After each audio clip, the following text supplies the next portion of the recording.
Starlink is increasing some customer fees by 25%. Here's why.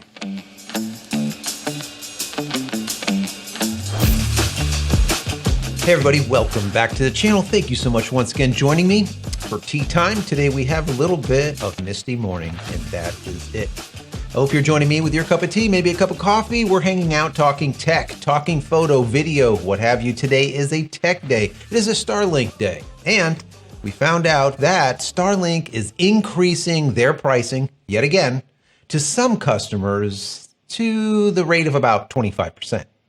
So I want to get into it a little bit today because I think it's very important. Any of you that watched my previous video about how to get Starlink in 13 days, I'll put a link to it over here. And I gave you a bunch of back-end story. Well, at that time, I know that I told you guys that, listen, Starlink is going to plug this hole. They have to, because there's a lot of people that are going to be gaming the system and getting Starlink in areas where they really shouldn't. Now, that video, how to get Starlink in 13 days, exploded. It did really, really well. There was a ton of comments, and a lot of people actually did get their service within even less than 13 days, guys. Personally, it took me about 8 months. All right. So there was that disparity where some people were able to get service quickly, some people were not. What ended up happening was Starlink made this stupid easy. And it was probably like an accident, I don't know, but they put together this map.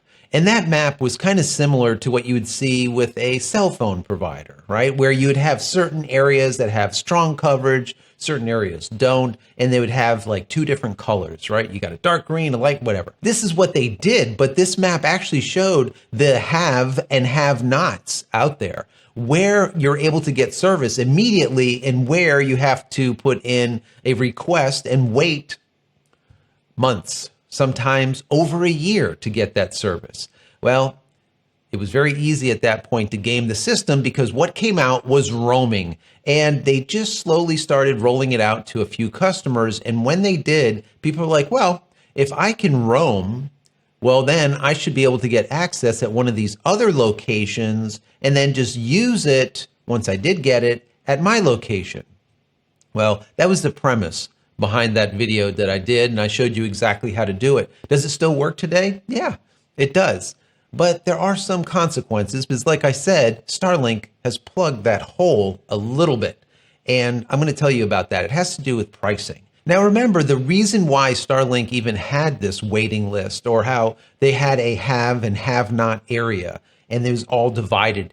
The reason they did this had to do with traffic. And how many connections were they able to put into this infrastructure in any given place where they can handle it, let's say, and still provide high quality service to those that had it? So my question at the time was, well, if people start gaming the system, will the people that have the Starlink already in that area be negatively affected because now there's more people on the network? People that shouldn't be there because it was built out for, let's say, 1,000 people, and now there's 1,500 people in that area. Would that negatively affect the people in that area?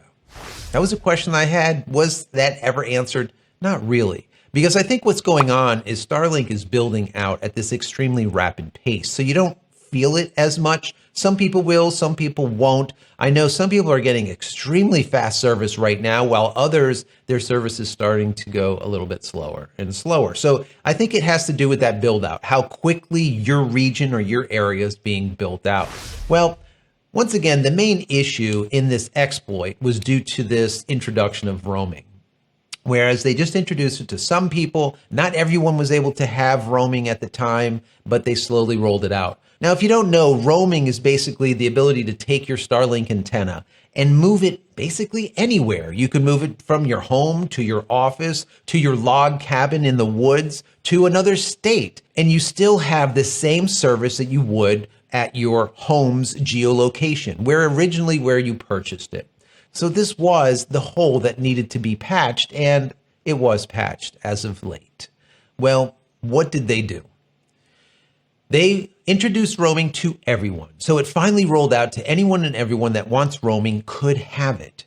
And roaming was turned on to all of those dishes, and you were able to move them anywhere you want and still get service until a few days ago, maybe a week or so.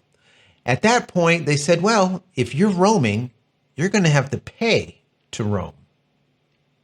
Extra. How much? About 25% extra. Close to. $25 extra on your bill. Now remember, Starlink started at $99, then went to $109, let's call it $100, and then went to $110. Well, now if you want to roam with your dish, it will be $135. Good, bad, or indifferent, $135. That's just what it is.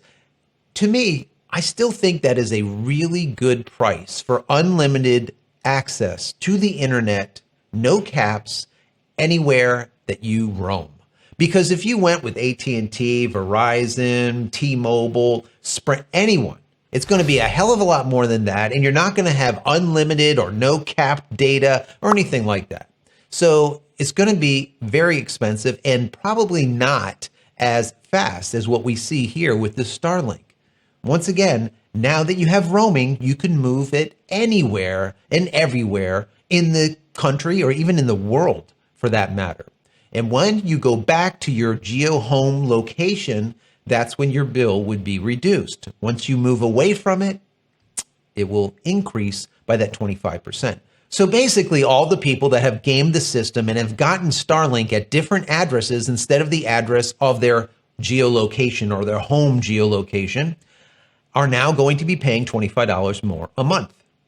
So my suggestion to you is if you use this method to get the Starlink service, contact them as soon as possible and let them know this is the geolocation of your permanent address. You can say that you moved from an apartment to a home, or you moved from apartment to apartment, or whatever you want to say, but this geolocation where it is currently on or running is my permanent location. Do it quickly, because every month that you don't do it, once again, you're going to be charged an extra $25 because it's going to be considered roaming. That means that if I am here and I had originally used an address to get the service, even a half a mile away, guess what? That's considered roaming. And it is now $135 per month instead of $110.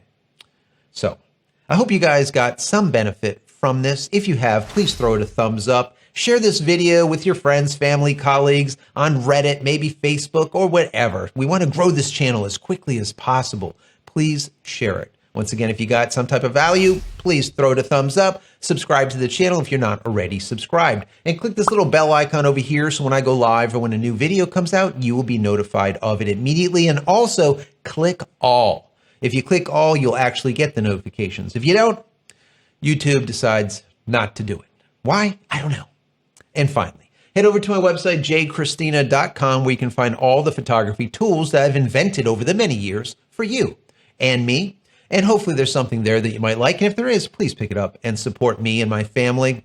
That's it, guys. I'm out of here for yet another vlog. But don't forget, if you want to contribute to the channel, you can. Become a member. At the bottom of the screen, you'll see like a little member. There's a little thank you button now.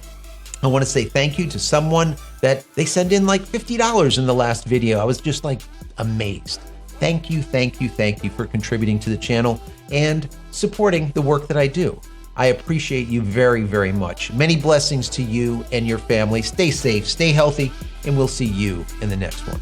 Love you all.